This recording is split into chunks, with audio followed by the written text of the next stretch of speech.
A gente sabe que toda aplicação vai ter que coletar dados através de formulários, sejam formulários pequenos, grandes, e pode fazer isso de diversas maneiras diferentes. Mas o que deixa muito mais simples é utilizar bons frameworks, boas bibliotecas que ajudam você a gerir esse trabalho. E no Next, no React, a gente pode utilizar o React Hook Form com o Zod, e eu vou explicar nesse vídeo como é que a gente pode fazer isso de uma maneira mais simples possível. Fala aí, Dev, beleza? Seja bem-vindo aqui ao canal, mais um vídeo. Eu já quero começar com uma citação aqui do Luke Wroblewski. Quem disse não fui eu, e sim foi ele. Os formulários não devem ser vistos como uma tarefa, mas como uma experiência do usuário. O objetivo é facilitar e não complicar. Antes de mais nada, eu acho que já vale o seu like só pelo esse nome Wroblewski, que eu demorei acho que uns 10 minutos para aprender a falar. Mas o que ele está falando aqui faz muito sentido. O formulário ele vai existir na sua aplicação. É normal que você tenha interação de dados, nem que seja para fazer um login, esse é o mínimo. Mas provavelmente você vai ter algum tipo de inserção de dados na sua aplicação. É bem raro a gente ter uma aplicação onde tem apenas consumo de dados, né? E aí eu quero chegar com alguns pontos para você, que é mais uma pergunta. Será que realmente é possível criar uma boa experiência para o usuário, como ele disse aqui na citação? Eu acredito que sim.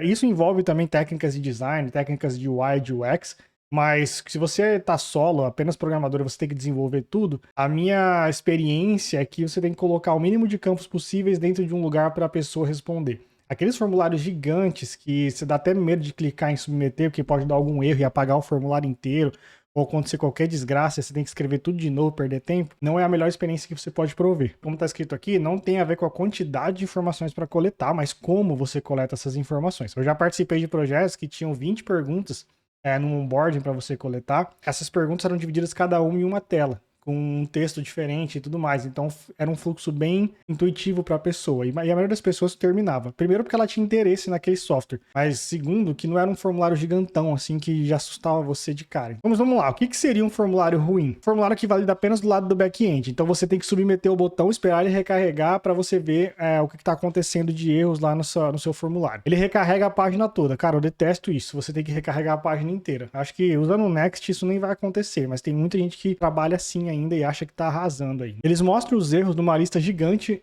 depois de submeter tudo. Então você escreve o seu formulário, tem alguns, sei lá, você tem 3, 4 erros, você submete o formulário, ele mostra uma lista gigante para você de coisas, então, tipo, isso é bem ruim também.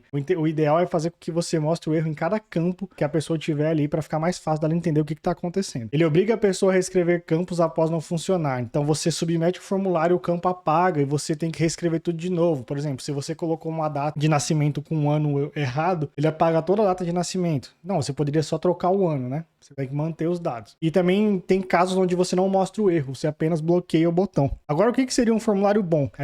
Tem bem menos pontos. Você tem as validações inteligentes, tanto no front-end quanto no back-end. Eu coloquei até o E maiúsculo aqui, no front-end e no back-end. Você mostra um erro de cada vez. Se existir múltiplos erros abaixo do campo. Então, tipo assim, se você tem um campo, por exemplo, que é um campo que valida um e-mail que é obrigatório, mas também valida o e-mail por si só. Se o cara não preencheu o campo, você não mostra assim, campo obrigatório e e-mail inválido. Não, você mostra primeiro o campo obrigatório. E aí, quando a pessoa preencheu o campo, se ela preencher errado, você mostra e-mail inválido, tá? Então, você mostra um erro de cada vez. E você mantém os dados, você persiste os dados e deixa a pessoa resolver o problema com base nas instruções que você deu. Então, isso é um formulário bom. Agora aqui, uma coisa antes da gente continuar, deixa seu like, sua inscrição, o seu comentário. Isso faz muita diferença aqui no canal. Esse vídeo tá sensacional, vai ser bem legal, a gente vai colocar a mão na massa daqui a pouco. Eu queria te mostrar esses dados aqui, ó, que eu peguei lá do meu YouTube Studio. Nesses últimos 28 dias, eu tive 2.100 pessoas que foram espectadores únicos aqui, e eu também tive espectadores recorrentes de 523. Eu até agradeço você que é um espectador recorrente e faz parte aqui do canal. Só que olha que discrepância pro número de inscritos. As pessoas que não estão inscritas são 83% contra 16% de inscritos. Então eu peço para você que você se inscreva no canal, dê essa força pra gente, para que a gente consiga arrumar essa métrica aí, pelo menos chegar nos 50-50, vai ser muito interessante já para mim, beleza? Então sua ajuda com essas tarefas simples faz uma diferença enorme, é só clicar no botãozinho e vai ajudar bastante, eu agradeço muito.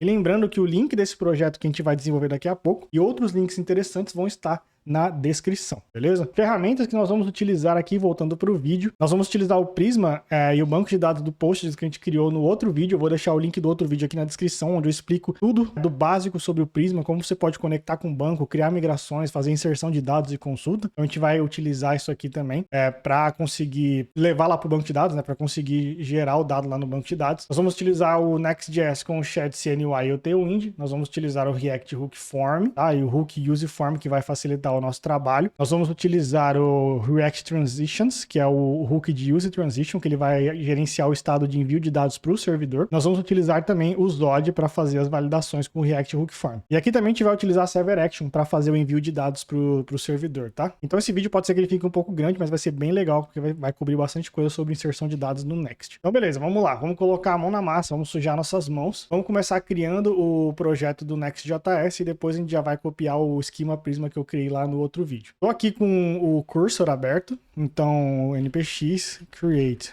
next app, vai estar criando uma aplicação aqui, eu vou chamar de Postgres Tasks, esse é aquele projeto de tasks parecido com o outro vídeo. Vamos usar TypeScript, slint, Tailwind. Então, você quer colocar o seu código dentro do SRC? Sim. Quer usar o app router? Sim. TurboPack? Quero também. E colocar o import com alias, né? Que é aquele import do arroba barra. É bem interessante. Isso aí, tá? Também quero. Como você quer configurar? Vou configurar na forma padrão mesmo. Ele vai instalar aqui pra gente. Vou colocar a câmera pra cima, porque não pega muito o código quando eu coloco pra cima. Assim que instalar, eu já vou abrir aqui o código dentro do cursor. Aqui eu tô com o projeto aberto. Eu vou apagar aqui o package lock, tá? Porque eu quero utilizar o PNPM. Então, eu vou dar um PNPM e para ele instalar as dependências utilizando o PNPM. Eu utilizo ele porque eu acho que ele é um pouco mais rápido, um pouco mais performático. Boa, e logo em seguida a gente já vai, vamos rodar aqui para ver o que vai rolar. Então PNPM dev vai começar com o TurboPack. Ele vai rodar aqui na porta 3000, certo? A gente pode acessar localhost 3000 aqui e vai ter aquele template padrão do Next. A gente já conhece. Vamos dar uma limpada desse cara? Eu vou parar aqui um pouco. Vamos aqui no page, mover aqui todas essas divs. Vou colocar aqui, ó, Hello World. Aqui no layout a gente pode manter as fontes, não tem problema. O Geist Mono a gente não vai precisar, pode apagar. Você mantém. Vou colocar aqui, ó, Postgres Tasks. Eu vou tirar a descrição, não faz sentido manter ela. Pode manter a fonte Geist mesmo, que é a fonte da Vercel, né? Isso aqui a gente pode tirar. As variáveis eu não vou querer também.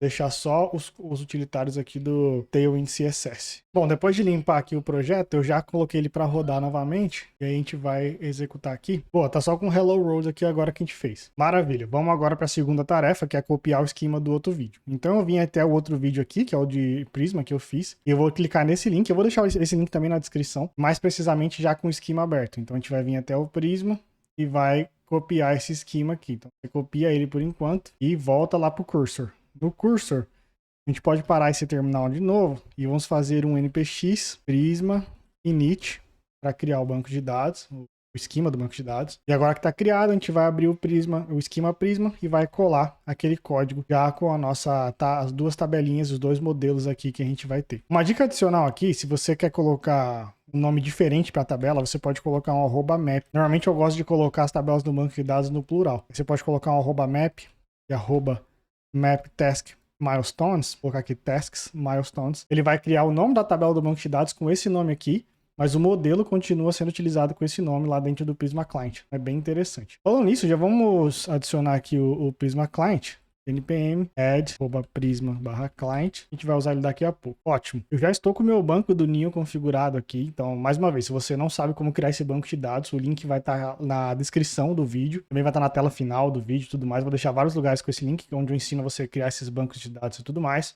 Mas agora a gente pode rodar aqui um npx prisma migrate deploy, só para ele criar aqui as novas migrações, tá? Para aquele banco de dados estar vazio. Na verdade eu não tô com as migrações, eu preciso criar uma primeiro. Então npx prisma migrate dev name, colocar aqui db structure, seria a estrutura de database. E vai criar a migração batendo lá no Neon. Beleza, já criou aqui as migrações e o banco de dados já está criado lá do lado do Neon. Tá? Então, isso aqui já foi, agora vamos instalar os pacotes necessários. Vamos começar instalando o PNPM Add, o React Hook Form. Vamos instalar também o Zod e vamos instalar um pacote chamado @hookform/resolvers. Inicialmente, vão ser esses daqui. Se eu lembrar de algum no meio do caminho, enquanto a gente desenvolve, a gente vai lá e instala novamente.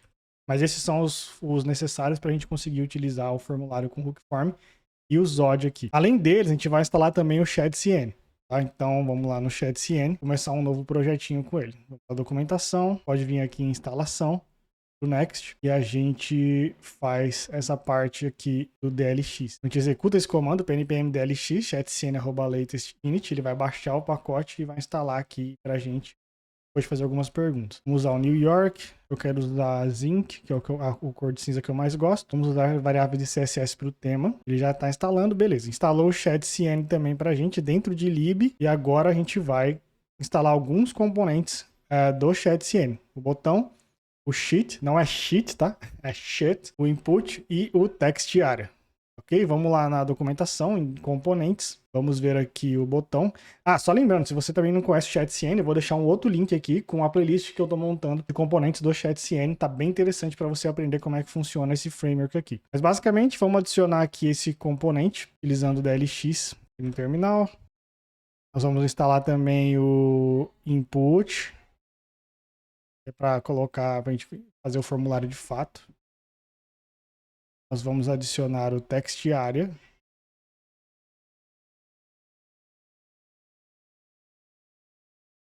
E por último, nós vamos adicionar o sheet. O sheet é esse aqui, ó, que abre um painelzinho do lado, certo? Aqui, pnpm DLX ShadCN. Ele vai instalar para a gente esses 4 componentes. Esse último ele demora um pouquinho mais, mas ele já instalou. Ó, temos todos os componentes aqui já rodando. Tá? A gente vai testar daqui a pouco. Se der algum erro, a gente vai arrumando no meio do caminho. Ótimo. Mais uma tarefa concluída. Agora vamos, de fato, criar o formulário. Esse formulário ele vai ter que abrir a partir de um botão chamado criar, tá? Então, ele vai abrir o formulário dentro daquele sheet que eu falei, aquele side panel, né? Que ele abre da direita para a esquerda. Tá? Eu já vou colocar para rodar aqui o projeto em pnpm dev, já vai estar rodando para mim, ótimo. Vamos criar aqui uma nova pasta chamada underline components, que vão ser os componentes do projeto. Então, esse aqui são os componentes da UI, esse aqui os componentes do projeto, tá? Eu vou começar criando aqui o nosso formulário, então eu vou colocar aqui tasks, new, form sheet aqui, então export the full function, tasks new form sheet, e ele já está aqui para mim. Com isso. Vamos ver lá no ShadCN como é que a gente utiliza esse sheet aqui de uma maneira mais simples. Ó, ele pede para a gente importar todos esses componentes, então a gente pode vir aqui em cima e importar. Não esquece de colocar o use client aqui, porque nós vamos utilizar hooks, então nós precisamos que esse componente seja do tipo client component. E aí nós vamos pegar esse código que está aqui embaixo, que é o código do sheet de fato, e colar ele aqui. Aqui o botão eu vou deixar um pouco mais aberto. Eu não quero que seja esse botão fechado. Eu vou fazer uma coisa aqui. Eu vou criar uma interface, props. Eu vou criar aqui um trigger, que vai ser o React Node, e colocar ele já aqui embaixo. E também já colocar aqui, certo? Então toda vez que eu tiver um trigger, eu vou colocar ele do lado de fora e não deixar ele fechado aqui dentro do formulário. Tá, não, vamos deixar isso aqui assim por enquanto e vamos testar ele lá na página. Nós vamos criar aqui uma div, vamos colocar algumas classes nela. Flex, vou colocar justify between, vou colocar item center e vou colocar uma largura definida nela, tá? Deixa eu ver aqui, 600 px, vamos colocar 600 px, 37.5 rem. E aí eu vou colocar exatamente como tá aqui, ó. Tasks new form sheet. Vou importar aqui. Se você quiser, você não precisa usar o import relativo. Você pode importar do arroba, tá? Na minha cabeça ele ia funcionar. Ah, aqui, arroba app. Arroba app. Você consegue fazer com que ele funcione. Aqui é o button, certo? E nós já instalamos do ShadCN. Aqui, em vez de new text, nós vamos colocar criar. E aqui eu vou fazer um header só para organizar melhor. Então eu vou colocar um H1. Chamar de Codegus Tasks. Vou colocar um estilo aqui para ele. Um font as a text. LG. Font bold. Certo? Essa div, na verdade, que vai ser o header. De 2 headers aqui. E aí com o Justify Between vai ficar um de cada lado. Vamos ver como é que ficou isso aqui. Está funcionando o nosso modal, o nosso sheet. Vamos dar aqui a aplicação. Legal, ele já está aqui, certo? Com o Codegus Tasks e com o criar. e tá abrindo aqui o side panel que a gente quer. Esses erros que estão acontecendo aqui embaixo são erros de hidratação, beleza? Não se preocupa muito com eles. Por enquanto pode ignorar, porque ele não vai mexer diretamente aqui na nossa aplicação, no nosso objetivo principal. Antes de mais nada, vamos vir aqui no layout. Vamos colocar esse conteúdo no centro. Então vou criar uma div aqui e o children vai ficar no centro. Nela eu vou colocar o widget de 37,5 e vou colocar ela com MX alto e um padding 4. E a gente pode tirar o W37.5 aqui, porque já vai estar no layout. Boa, agora ficou aqui no centro, belezinha? E a gente vai, quando eu clico aqui em criar, ele já abre aqui o side panel pra gente. Na lista de tarefas aqui, já criou aqui o modal, né, o sheet. E ao clicar no botão, ele vai abrir com o formulário. Então vamos agora criar o formulário aqui dentro do nosso side panel. Vou colocar aqui ó, no título, criar tarefa. Eu vou tirar essa descrição, que a gente não vai precisar dela. E aqui debaixo do header a gente pode colocar uma div e começar a estilizar aqui já com nossos inputs, tá? É um input do chat.cn também. Eu vou abrir aqui o esquema do lado, só para ver os campos que existem, né? Então nós temos um título da tarefa. Nós temos um due date, que seria tipo uma data de vencimento. Então, data de vencimento da tarefa. E por último, a gente tem um text area também, que seria a descrição. A gente fecha, na verdade, com /text area. Deixa eu ver aqui no chat.cn como é que funciona o text area antes da gente continuar. É simples. Ele só fecha direto mesmo. E aqui que tá errado. Text area. Ele não tá achando. Deixa eu... Import text area e... Boa, agora deu certo. Aqui eu vou colocar um flexco com um gap, ele dá um espaçamento. E por último aqui eu vou colocar um footer com o botão. Tá? Vou colocar aqui o botão, colocar criar, então salvar, né? Ou criar, salvar, ou continuar. Qualquer coisa que você preferir. Vou colocar salvar. Vamos ver como é que ficou. Antes, vamos dar só um margin top aqui, separar, e vamos ver como é que ficou lá o resultado. Atualizei a página, cliquei em criar, então nós temos aqui criar tarefa, título, data de vencimento, uma descrição e o botão salvar. Beleza, por enquanto isso não faz nada, mas a gente já vai criar o nosso formulário com as validações. Bom, voltando para nossa listinha de tarefas, ao clicar no botão vai abrir o sheet com o formulário, beleza? E ao clicar em salvar, o formulário deve validar os campos. Se tiver tudo certo, salva a nova tarefa. Se algum erro acontecer, deverá ser exibido em tela. Tá, vamos começar com a parte de criar o formulário de fato, tá? Vamos dividir em duas partes. Primeiro a gente vai criar o estado do formulário para conseguir coletar os dados dele. E depois a gente vai aplicar as validações com o Zod e linkar com o formulário. Para criar um formulário no Hook Form é muito simples. Você pode colocar um const form igual use form do React Hook Form aqui. Tá? Não esquecendo de importar ele aqui em cima. E aí você vai ter que criar também um formulário aqui. Normalmente, eu já crio o formulário englobando tudo, que você vai precisar do botão. Tá? Então, você abre o form aqui e fecha ele depois do footer. Então, abre antes do header e fecha depois do footer. E aí você pode usar alguns registros para fazer com que o seu campo seja validado, seja um campo que faça parte do Hook Form. Bem fácil também. Você vai abrir chaves aqui, vai dar 3 pontinhos, form.register. E vai colocar title, no caso, que seria título, tá? Quando você cria esse form.register, basicamente você está dizendo pro Hook Form que esse é um campo que faz parte do estado dele, que você quer que ele retorne os dados para você a partir do momento que você clicar no botão de submit, beleza? Então, toda vez que você quiser que tenha um campo dentro do seu formulário, você precisa registrar ele com o form register. Certo? Vamos fazer a mesma coisa para os outros campos. Então, form register do date e form register description. Certo? Muito bem. Agora, como é que a gente pode coletar esses dados quando a gente faz um clique no botão de salvar, que seria o clique do botão de submissão, né? A gente pode criar aqui uma função, pode ser onSubmit o nome, e aí ele vai ter esse data que por enquanto eu vou deixar ainda. Daqui a pouco a gente vai mudar isso. E aí eu vou colocar o console.log do data. Certo? Uma vez que você tem essa função onSubmit, você vem até aqui ao formulário e você vai colocar dentro do evento onSubmit do formulário o form.handleSubmit, que isso vem lá do Hook Form também, e você vai colocar a sua função onSubmit aqui. A partir desse momento, quando você clicar no botão de salvar, que é um botão do tipo submit por padrão, ele já vai trazer todos os seus dados do formulário para cá. Vamos fazer um teste e ver o que acontece. Vou voltar para a aplicação. E vou abrir aqui o inspect do do Chrome ou do Arc, né? Se você estiver usando o mesmo que eu, deixa eu mudar minha câmera para cá. E aí, nós vamos clicar em criar. Pode ignorar esses warnings, tá? Não tem problema. E a gente vai ver aqui, vamos clicar em salvar sem escrever nada. Você vê que ele já apareceu os dados aqui pra gente, tá? E os dados estão vazios. Se eu colocar aqui algum valor, por exemplo, tarefa 1, data de vencimento, vou colocar 2/1 de 2025 e descrição, essa é minha tarefa. E vou clicar em salvar, você vê que ele já tem todos os dados aqui em formato de objeto. E esses dados a gente pode passar para a API ou para o Server Action que a gente vai criar mais para frente, tá?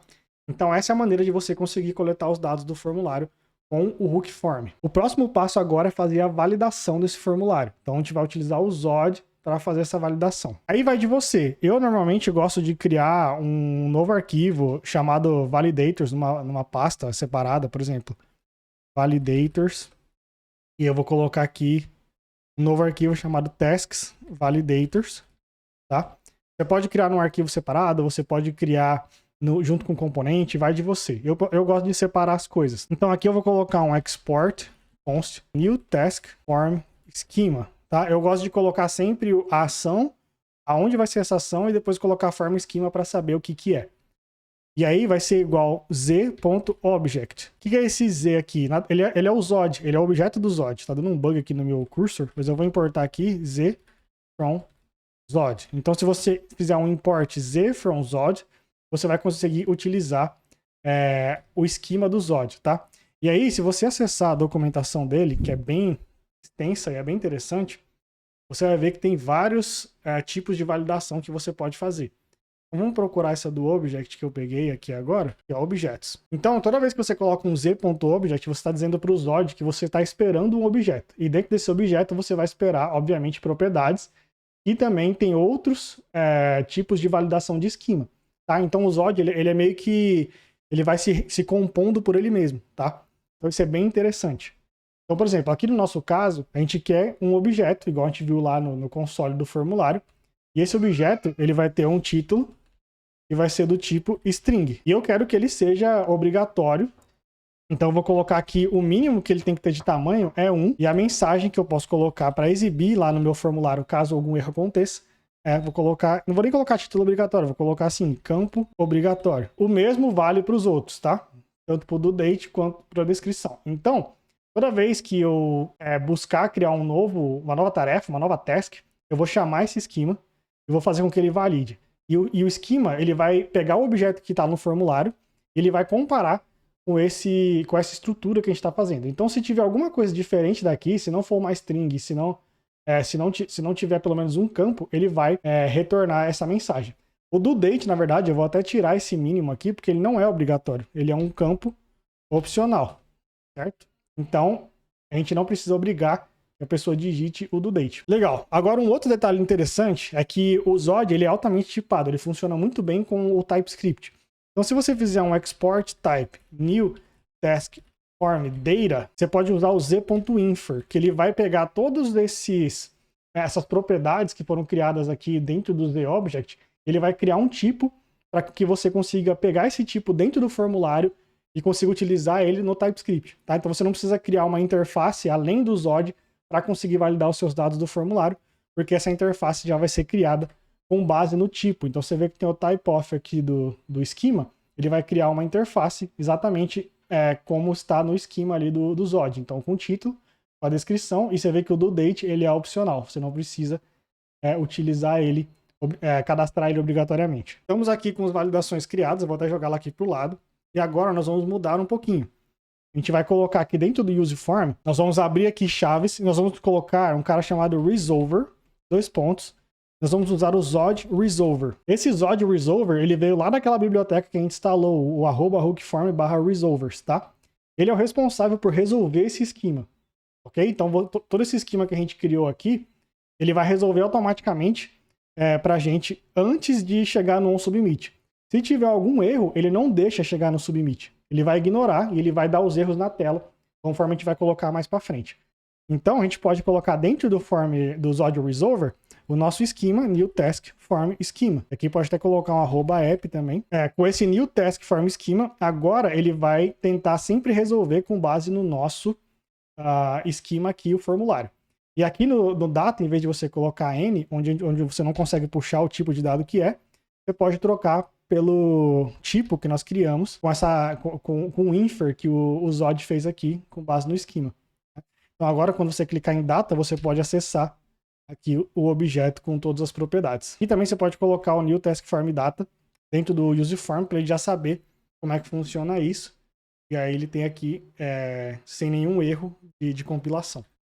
Vamos salvar isso e vamos até o Arc aqui, o navegador, e tentar agora criar uma tarefa. Vamos ver se o console continua lá. Vamos ver se os dados vão ser retornados sem nenhum valor. Ó, você vê que ele não retorna mais o dado. Ele está focando aqui no campo. Então, se eu digitar aqui tarefa 1, ele ainda não deixou, porque a descrição ele é obrigatória. Então, descrição da tarefa. E aqui eu vou salvar. E você vê que o do date ele veio vazio, porque eu não digitei nada. Você tem a descrição da tarefa e o título da tarefa também aqui, certo? Agora eu consigo enviar os dados, porque eu tô com o formulário preenchido. Boa, mas você pode estar se perguntando assim, cara, e beleza, como é que eu coloco o erro aí na tela? Como que eu ponho a validação dizendo que, olha, tem um problema aqui nesse campo, né? Vamos fazer isso agora. Voltando lá para o código, a gente pode vir aqui e utilizar o próprio form, tá aqui em cima. A única coisa que eu quero fazer, eu vou encapsular esses caras dentro de uma div, só para eu conseguir fazer com que o erro apareça bem. Então você vai criar uma div aqui, ó, com class name e tal, dentro do formulário, e a gente pode criar um form.formState.errors. Então se tiver algum erro relacionado ao título. Esse title aqui, ele é o mesmo cara que você escreveu aqui no register. Esse aqui é o nome do campo registrado. Então você vai verificar os erros do título, beleza? Se tiver erro no título, você coloca aqui um campo de texto, tá? Coloquei em vermelho com um texto pequeno. E aí você vai colocar a mensagem de erro que está dando. Vou fazer a mesma coisa para o campo de baixo, para todos os campos, na verdade. Isso aqui a gente tem que colocar em todos os campos, porque se algum tiver erro, você já consegue arrumar isso aí em todos, certo? Então eu vou copiar e vou colar aqui para baixo. A única diferença é que você tem que trocar o nome aqui pelo nome do campo registrado, né? Então, no caso é do date, certo? Se tiver algum erro. E por último, a descrição. Caso tenha algum erro, a gente coloca aqui, ó, form state, errors description e a mensagem do erro da descrição. Vamos voltar lá no navegador e vamos tentar aqui salvar. Ó, agora ele está aparecendo aqui, campo obrigatório, campo obrigatório. Se eu preencher esse campo, eu posso clicar aqui em salvar. Maravilha? Então tem aqui essa parte de validar o campo da tarefa pra gente. Muito bem, ainda não terminou, tá? Vamos colocar mais algumas validações. Eu até coloquei um negócio para facilitar aqui. Eu quero validar essas datas, tá bom? Eu quero fazer com que elas sejam validadas. Na verdade, as datas não, né? Eu quero que a data de vencimento seja validada. Eu não tô colocando nenhuma máscara aqui, mas eu quero que ela tenha esse formato aqui pra gente. Então, como que eu posso validar, por exemplo, coisas um pouco mais complexas aqui no Zod, né? Para eu validar essa regex aqui, eu posso copiar ela e vir até o Zod, depois do string, posso colocar um ponto regex, e colocar a regex que eu quero validar aqui. No caso, essa aqui é uma regex válida por data, e posso colocar uma mensagem de data inválida, caso ele digite alguma data que não faz sentido aqui dentro do regex, tá? Também dá para fazer uma outra coisa, que seria, por exemplo, eu quero validar datas futuras. Se eu estou validando data de vencimento, não pode ser algo que esteja antes, né, do que eu quero. Então eu vou colar essa função que eu coloquei de FeatureDate aqui e vou colocar aqui um ponto refine, tá?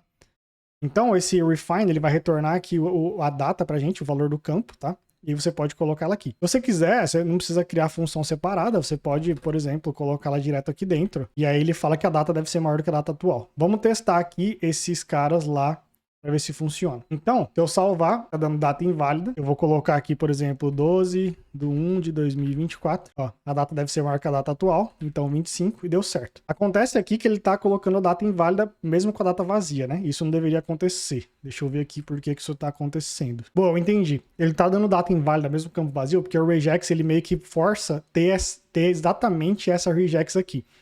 Vamos fazer um pouco diferente.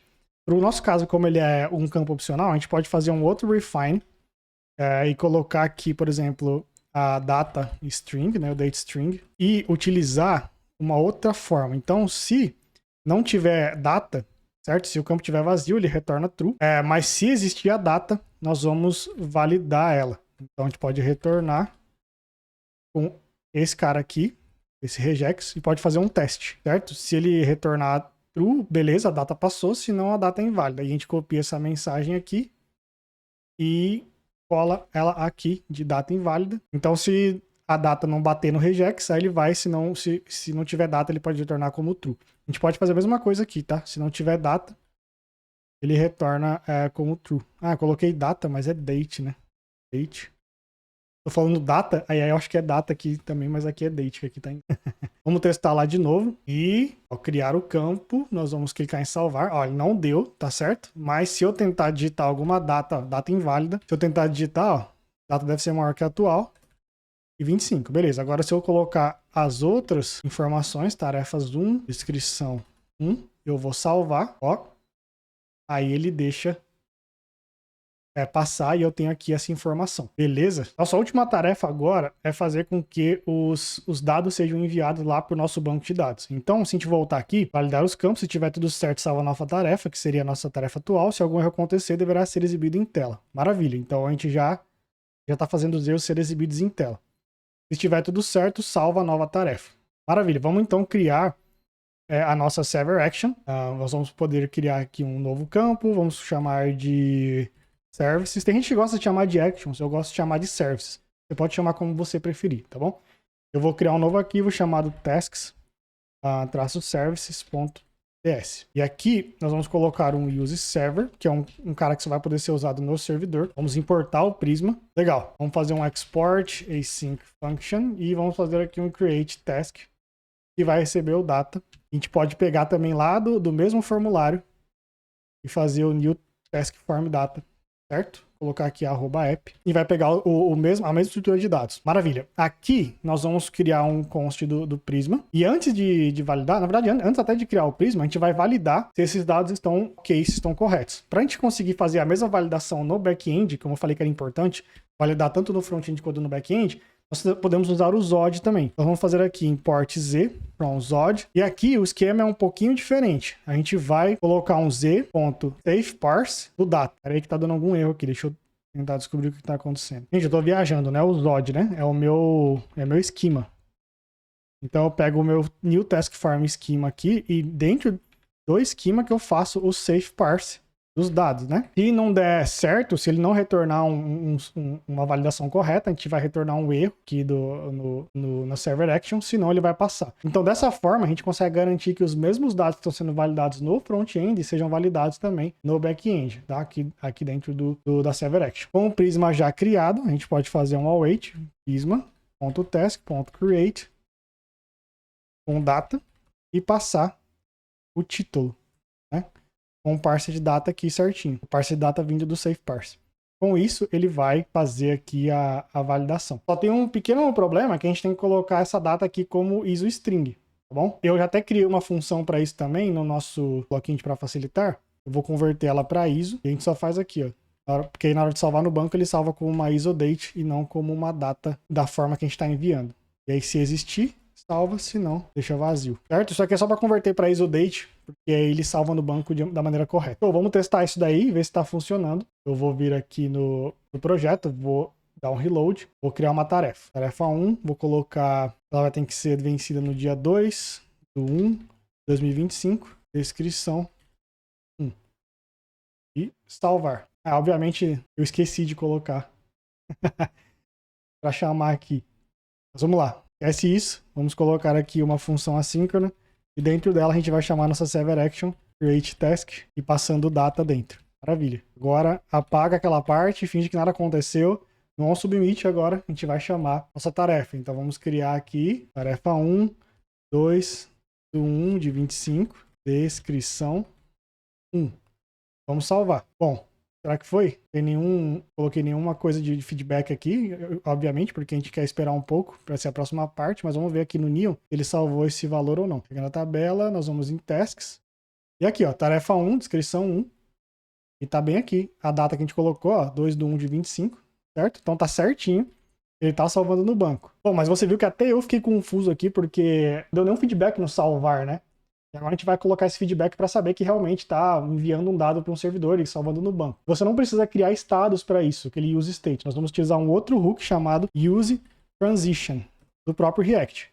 Certo? Nele você vai colocar assim, por exemplo, is saving e start is saving. É bem parecido com o estado, mas o que você pode fazer? Você vai englobar esse cara aqui dentro de um submit e dentro dele você vai colocar o create task. Automaticamente, quando ele vê que tem alguma função assíncrona rodando que não foi finalizada, ele vai alterar esse saving para true. A gente pode vir no botão e colocar aqui. Se estiver salvando, ele vai colocar um salvando e se não tiver, ele vai colocar salvar. Se estiver salvando, ele vai desabilitar o botão. Tá? E aí, quando ele finalizar, seja com erro ou com acerto, ele vai parar, ele vai transformar isso aqui em falso novamente. Então, se a gente voltar aqui e vamos tentar criar mais uma vez uma nova tarefa, vou colocar aqui tarefa 2, não vou colocar a data de vencimento dessa vez para ver o que acontece.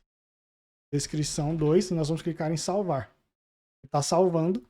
Quando está aqui, ele salvou os dados. Se a gente voltar até o nosso banco de dados, a gente vai ver que tem uma nova tarefa criada aqui. Tarefa 2, descrição 2, sem data de vencimento, tudo certinho. No final de toda aqui a parte de criação de tarefa, você tem duas opções. Você pode fechar o modal aqui, o sheet, ou você pode apagar o formulário. Normalmente, o que eu faço? Eu coloco uma função chamada handle reset. Dentro dela, eu coloco um form reset para ele sempre resetar. E esse handle reset, ele vai ser chamado quando eu clicar no trigger. Então, toda vez que eu abrir o sheet aqui, o site panel, ele vai apagar o formulário que tinha lá, certo? E aqui ele vai fechar. Eu posso fazer, por exemplo, um estado de open e set is open. Por exemplo, eu posso importar isso do React. E aqui eu faço um is open e set is open. Esse set is open vai ser false quando eu clicar aqui. Eu vou criar mais uma tarefa, colocar uma data de vencimento e uma descrição. Depois que eu salvar, ele fechou o modal e salvou para mim. Belezinha? Tem mais formas aqui de dar outros feedbacks, caso você queira. Deixa aqui nos comentários que eu posso fazer mais vídeos em relação a isso. Por exemplo, aparecer uma toast notification ou algum tipo de alerta que mostre isso. Mas a tarefa 3 foi criada aqui com sucesso. Uma coisa que eu reparei que a gente tem que mudar também é não retornar um JSON direto aqui, mas retornar um throw new error com a mensagem dentro. A mensagem dentro é opcional, tá? Porque a gente não necessariamente tem que mostrar os erros que dão no back-end lá na tela. Mas eu vou mandar para a gente conseguir enxergar isso no console. Então você troca por um throw new error aqui, caso não tenha dado sucesso. E lá no task new form, onde está o nosso submit, nós vamos colocar a função do create task e o set is open entre um try e um catch. Aqui eu estou listando os erros que estão vindo lá do back-end. Por que eu estou fazendo todo esse toString replace? Porque a ServerAction retorna o erro como se fosse um erro JavaScript, tá? Aqui a gente não está lidando com APIs REST, tá? A forma que o ServerAction lida é como se ele fosse uma página pura do nosso servidor e não uma API definida realmente com o content type do tipo JSON. E aí, para você conseguir resolver isso, é só fazer um toString, dar um replace de error, que é o que aparece no JavaScript, por um texto vazio, e dar um JSON parse. Não necessariamente você tem que fazer isso também. Eu estou colocando aqui mais para você ver na tela. O ideal mesmo é só dar um erro ao criar tarefa, porque se chegar nesse nível aqui, das duas uma. Ou se o servidor está com problema, ou a pessoa burlou o front-end e tentou fazer alguma criação de dado sem passar pelas validações do front-end, tá? Então você não precisa mostrar os erros que dão no back-end, mas apenas dizer que deu um erro, beleza? Então no caso você não precisaria nem desse E aqui, deixaria só um try-catch puro, só assim, e já tá mais do que suficiente. Aqui eu só vou deixar para a gente conseguir ver na tela o erro que dá. Além disso, eu comentei aqui o resolver para bloquear a validação do front-end. Então eu não vou validar o front-end para a gente fazer o nosso teste, mas depois eu volto aqui o comentário e deixo o front-end validando de novo. Aqui na nossa tela, eu estou já com o modal aberto, eu vou tentar salvar. Ó, você vê que ele retornou um erro para mim, ok? Ele não deixou salvar lá do lado do back-end depois do safe parse, porque eu não estou enviando nenhum dado. E aqui ele retornou os erros para mim, ó. Certo? Vamos supor que eu coloque aqui, vou escrever aqui, ó, teste. Aí eu vou colocar qualquer coisa na data de vencimento e vou colocar teste. Eu vou salvar de novo. Ele não deixou, porque não passou o safe parse. E o que deu de erro agora? A data inválida. E a data deve ser maior do que a data atual. Beleza? Então isso validou do lado do back-end. Então nós finalizamos o nosso projetinho aqui de tasks com o React Hook Form, com o Zod e também fazendo o ServerAction. Bom, lembrando a você que os links vão estar na descrição, tá bom? Você pode pegar esse projeto que eu acabei de fazer aqui e abrir ele, baixar na sua máquina e ver como que ele funciona e também me acompanhar com o vídeo. Não deixa de conferir os outros vídeos do canal, não deixa de dar o seu like, a sua inscrição, isso é muito, muito, muito importante. Lembra das métricas que a gente precisa mexer, então não esquece do seu like e da inscrição, porque eles são fundamentais aqui para o canal. E também aproveito para te deixar aqui uma indicação do parceiro do canal, que é o Inglês 8020. Esse curso de inglês você consegue aprender inglês mais facilmente, com mais assim objetivos diretos e quem sabe aí dar um novo rumo na sua carreira em 2025. Eu tenho plena certeza de que você aprender inglês, você consegue trabalhar para o exterior ganhando moeda forte. Não deixa de conferir aqui o curso Inglês 8020, está com promoção especial para quem é inscrito aqui no canal.